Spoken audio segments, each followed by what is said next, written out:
ፊልሙ የሚጀምረው የሀብታም ልጅ የሆነችው ሳራ በቀድሞ ፍቅረኛዋ ስትጨነቅ ነው። ሲገፈትራት $1,000,000 የሚያወጣው ሂል ጫማዋ ላይ ቡና ይደፋል። አንድ ወጣት ተንበርክኮ በሸሚዙ ሲጠርግላት ግራ ትጋባለች። ይህንን ሲያይ ፍቅረኛዋ ይበልጥ ተናዶ ጥሏት ይሄዳል። ሳራ ልጁ አብሯት እንዲያመሽ ጠየቀችው፣ ግን ልጁ ትኩረቱ የተዘረጉት ቦርሳዎች ላይ ነበር። ሳራ ይህንን ስታይ ወርቃማ ካርዷን አውጥታ ሁሉንም ቦርሳዎች ትገዛቸዋለች። ሳራ የትልቅ ንግድ ወራሽ ነበረች። ቤተሰቦቿ ከተፋቱ በኋላ የእንጀራ ወንድሟ የሀብት ተፎካካሪዋ ሆኗል። ሳራ ወንድሟ ከታዋቂ ተዋናይ ጋር ግንኙነት እንዳለው ጠርጥራ ትሰልለዋለች። በድንገት አንድ ልጅ መጥቶ ያስቆማታል፣ ግን ልታናግረው ፈቃደኛ አልነበረችም። ከዚያም ሳራ ከሱ ጋር አንሶላ ማጣጠፍ ትጀምራለች። ይህ በመሃላቸው ያለውን ርቀት አጥቦ ክትትሏን እንዳትቀጥል ያደርጋታል። የልጁ ስም ዩን ሲሆን ተዋናይዋ ሳራ እንዲያስቆምላት ነው የቀጠረችው። አንድ ቀን ሳራ ወደ ካፌ ትሄዳለች። በውስጡ ያሉት ሴቶች በሙሉ ባሪስታውን የተመለከቱ ነው። ዩን ነበር። ሳራ ዘግታው ተቀመጠች።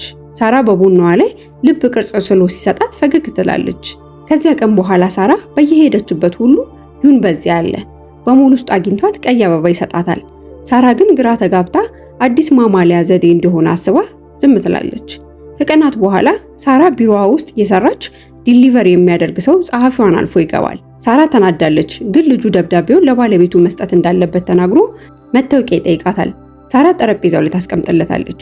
ቆይታ ስትመለከት ግን ልጁ ዩን ነው። ከዚያም ሳራ ይህ ሰው አንድ ነገር ለማድረግ እያጣረ እንደሆነ መጠርጠር ትጀምራለች። ግን ዩን ካህን የመሆን ህልሙን ለማሳካት በጣም ብዙ ስራ እየሰራ ነው። ቢሆንም የዩንና የሳራ ታሪክ በዚሁ አላበቃም። አንድ ቀን ሳራ ከድርጅቱ ባለ አክሲዮኖች ጋር ስብሰባ እያደረገች ነው።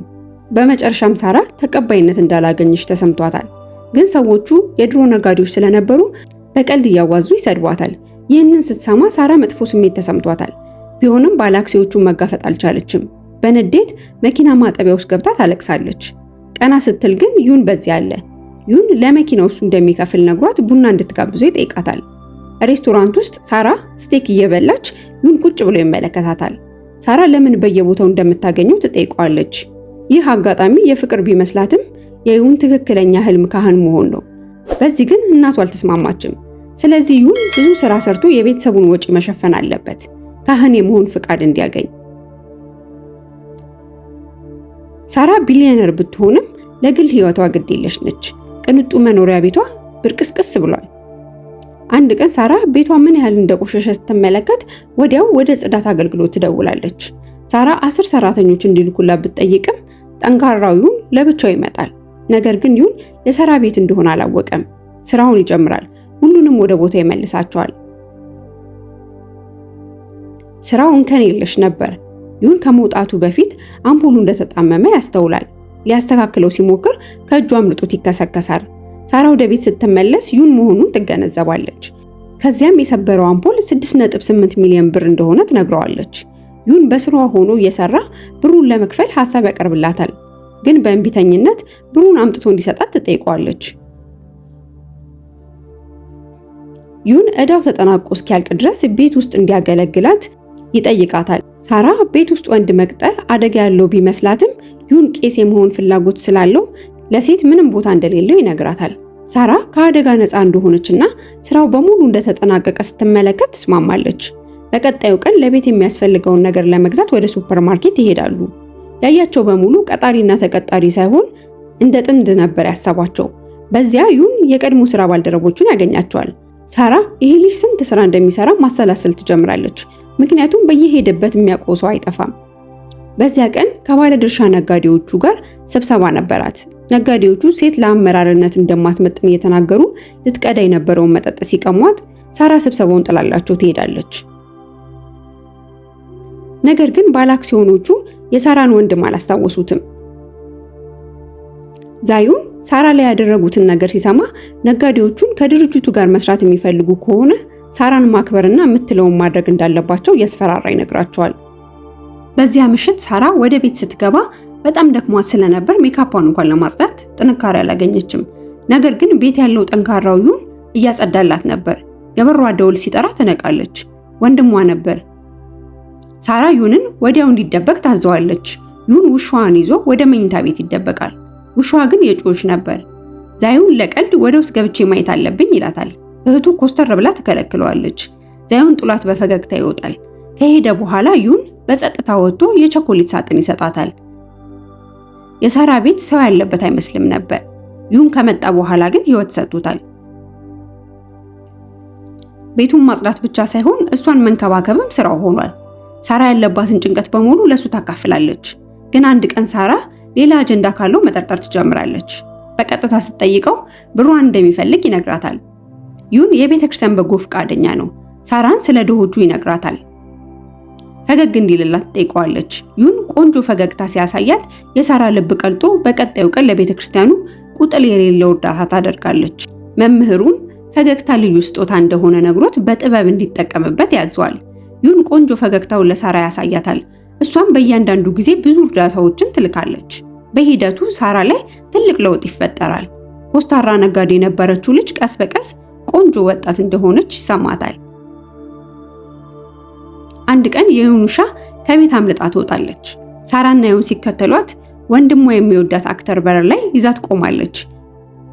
ዩንን ሳራ ቤት ያየችው አክተሯ ሌላ ነገር ማሰብ ትጀምራለች። ሳራ ለማስረዳት ስትሞክር ዩን እጇን ይዟት ወደ ቤት ይመለሳል። ሳራ ደንግጣለች። ቢሆንም ዩን የሰበረባት አምፖል በእውነቱ ያን ያህል ውድ አልነበረም። ገንዘቡንና ስጦታውን አስቀምጦላት ተሰናብቷት ይሄዳል። ሳራ ሺህ ስሜቶችን እያስተናገደች ነው። ቢሆንም እሱን የምታቆይበት ሰበብ አላገኘችም። በልደቷ ቀን አባቷ ደስታ ይመጣል በማለት ወርቃማ አበባ ይልክላታል። በቀጣዩ ቀን የቤተሰብ ጊዜ ነበራቸው። ድግሱ ለልደቷ ነበር የመሰላት። ግን አክተሯን በዚያ ስታያት የተሰበሰቡት ለወንድሟ እንደሆነ ታስባለች። ዛዩም ስጦታውን ለሳራ ይሰጣታል። ድግሱ ካለቀ በኋላ ሳራ ልትሄድ ስትል አክተሯ ታስቆማታለች። አክተሯ በሁለቱ መሃል አለመግባባት የተፈጠረበት ምክንያት ምን እንደሆነ ስለማታውቅ ይቅርታ ትጠይቃታለች። ሳራ ወዲያው ወደ ዩን ትደውልለታለች። ስራ ላይ እንደሆነ ይነግራታል። ከዚያም የቤቱን ባለቤት መጣ አለቃው እንደፈለገችው ትነግሯለች። ግን ስራ ላይ እንደሆነ ይነግራታል። ባለቤቷ ዛሬ ካፌው እንደሚዘጋ ትነግረዋለች። ሳራ እሱን ለማግኘት ቤቱን አዘግተዋለች። ዩን ከሳራ ጋር ለራት ተቀምጦ ሳራ አሁንም በእነዛ ሽማግሌዎች እየተናደደች እንደሆነ ያስባል። ሳራ ግን በቤተሰቦቿ ምክንያት እንደሆነ ትነግረዋለች። የልደቷን ድግስ አላዘጋጁላትም። ዩን የልደት ቀኗ ዛሬ እንዳልሆነ ይነግራታል።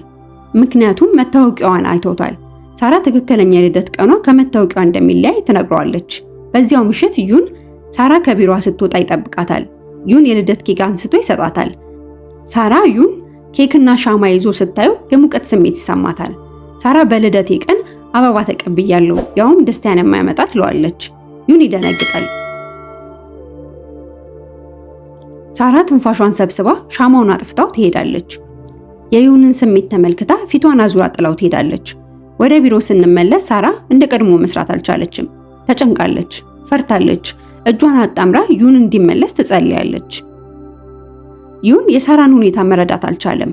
ወደ አበባ መሸጫ በመሄድ ሻጩን የቱ አበባ ደስታን እንደሚያመጣ ይጠይቃል።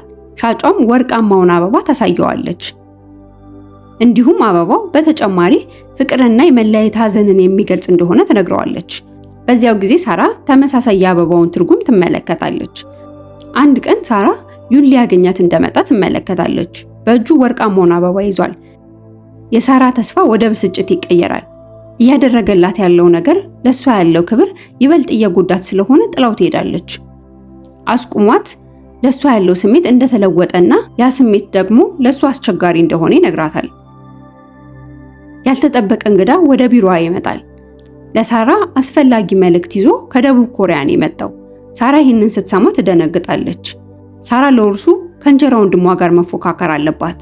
ማሸነፍ የምትችለው ደግሞ ከዚህ በፊት ለቢዝነስ ብቻ ልታገባው የነበረውን ቾይኪን ስታገባው ነው። የውጭ ድጋፍ ያስፈልጋታል። ለዚህም የመጨረሻ ምርጫ የሚሆነው ቾይኪ ነው። ሳራ ይህንን ጋብቻ ለመፈጸም ተስማምታ ነበር። አሁን ግን ዩን ወደ ህይወቷ ከመጣ በኋላ ግራ ገብቷታል። ሳራ በቢሮዋ ያለውን ወርቃማ አበባ ስትመለከት ወደ ዩን ትደውላለች። ዩን ቤተክርስቲያን ውስጥ ሆኖ ከካህኑ ጋር ስለ ስሜቱ የተወያየ ነበር። ዩን የካህን ልብሱን ለብሶ ወደ በሩ ሲወጣ ሳራ በዚያ ትደርሳለች። ከነ ልብሱ ስትመለከተው ዩን የራሱን ውሳኔ እንደወሰነ ትገምታለች። ዩን ደረጃውን ወርዶ ሲጠጋት ማልቀስ ትጀምራለች። ዩን በዚህ ጊዜ እንድትረዳው ሲጠይቃት ሳራ ማዳመጥ እንኳን አልፈለገችም። ጥላው ትሄዳለች። ዩን ሳራን ተከትሎ ቤት ደርሷል።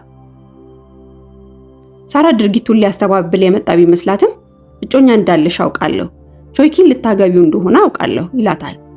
ዩን ፊቱ እየተለወጠ ነው። ከእርሱ ጋር ሆና እጮኛ እንዳላት ስላልነገረችውና እውነተኛ ስሜቷን ማወቅ ስላልቻለ ተበሳጭቷል። በዚያው ጊዜ ቾኪ በዚያ ይደርሳል። በንጉሳዊ አመለካከቱ ሁለቱንም ያያል። ሳራ አሁን ለመነጋገር ጊዜው ስላልሆነ ዩን እንዲሄድ ታደርጋለች። ቾይኪ ወደ ቤት ገብቶ ለሳራ ለሱ ሁሉም ነገር ቢዝነስ እንደሆነ ያስታውሳታል። ቾይኪ ስለዛ ዩን ደካማ የሚያደርገውን መረጃ እንዳለው ይነግራታል። ሳራ እጮኛዋ የሰጣትን የሕክምና ማስረጃ ለወንድሟ ትሰጠዋለች። ሳራ ለወንድሟ መረታትን መርጣለች። ለውርስ ብላ የማትወደውን ሰው ማግባት አልፈለገችም። ለቾይኪ ሁሉንም ነገር እንዳበቃ ትነግሯለች። ሳራ ህይወትንና ቢዝነስን እንዲለይ ትመክረዋለች። ቾይኪ ይህን ውሳኔውን አልወደደውም። ገፍትሯት እላይዋ ላይ ቡና ያስደፋባታል። በዚህ ጊዜ ሳራ ዩንን አብረው እንዲወጡ ተጋብዘዋለች። ግን ዩን ወደ ቦርሳዎቹ ሲመለከት ካርዷን አውጥታ ሁሉንም ቦርሳዎች ትገዛቸዋለች። ከዚያም መንገድ ላይ ወደሚገኝ መመገቢያ ይሄዳሉ። የሳራ ስሜት ተደበላልቋል። ሳራ ያረጅና አዲስ ስሜት ተደባልቆባታል። የዩን ቄስ የመሆን ጉዳይ እያሳሰባት ነው። በቀጣዩ ቀን ሳራ ቤተሰቦቿን ሰብስባ በግልጽ ቾይኪን ማግባት እንደማትፈልግ በፍጹም እንደማትወደው ትነግራቸዋለች። አባቷ ውሳኔዋን ደግፎ ከሷ ጎን ይቆማል። ይህ ውሳኔዋ የሁሉንም ልብ ያበራል። ከቀናት በኋላ ቾይኪ ሰርጉ እንደሰረዘችው ይሰማል። በንዴት ወደ ሳራ ቢሮ በመሄድ ያወራታል። ሳራ በእርጋታ ሰርጉ ለሷ ምንም ጥቅም እንደሌለው ትነግረዋለች። ቾይኪ በንዴት የረዳውሽ ምንም ረዳት ስለሌለሽ ነው ይላታል። ቾይኪ ሊመታት ሲሰነዝር ዩን እጁን ይይዟል። ሳራ ዩንን አይተው በውሳኔዋ ትኮራለች። ዩን ወደ ቤት ሲሄድ ከረጅም ጊዜ በኋላ ቤተሰቦቹ ያናግሩታል። በፊት ቄስ እንዳይሆን የከለከሉት ቤተሰቦቹ አሁን ፈቅደውለታል። ዩን ግን ምንም ሳይላቸው ወደ ክፍሉ ይገባል። ዩንና እህቱ ወክ እያደረጉ እህቱ ፍቅረኛ እንደያዘ ትጠይቀዋለች። በጉዳዩ እያወሩ ሲሄዱ ቅንጡ መኪና ከፊታቸው መጥቶ ይቆማል። እህቱ ከመኪናው ቆንጆ ሴት ስትወጣ ተመልክታ በወንድሟ ምርጫ ትገረማለች። ዩን የተወዛገበ ቢመስልም ከሷ ጋር ቆንጆ ጊዜ መኪና ውስጥ ያሳልፋል።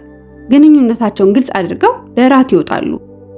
ስለ ህልማቸው ሲያወሩ ዩን ካህን ካልሆነ ዳኛ መሆን እንደሚፈልግ ይነግራታል። ሳራ በደቡብ ኮሪያ የህግ ፈተና ከባድ ስለሆነ ለሱ ትጨነቃለች። ዩን ግን ከታዋቂ ዩኒቨርሲቲ በህግ እንደተመረቀ ሲነግራት ቤተሰቦቹ ለምን ክህነቱ እንዳልወደዱት ትረዳለች። በቀጣዩ ቀን ሳራ ወደ ዩኒቨርሲቲው በመሄድ እሱን ትጠብቀዋለች። በዚያ አብሮት የሚማር ልጅ ሳራን ሲያወራት ዩን ይደርሳል። ዩን የቀና ይመስላል። ሳራ ግን ቅናቱን እንዳልወደደችለት ትነግረዋለች። ፍቅራቸውን አንድ ደረጃ ከፍ ያደረጉት ይመስላሉ። በመጨረሻም ሳራ ወደ ዩን ቤተሰቦች በመሄድ ስለ ግንኙነታቸው ግልጽ ታደርጋለች። ሐሳባቸውን ይነግሯቸዋል። ከነሱ ጋብቻ በፊት ቤተሰቦቻቸውን ከየትኛውም ጭንቀት እንደሚያላቀቋቸው ቃል ይገባሉ። አበቃን።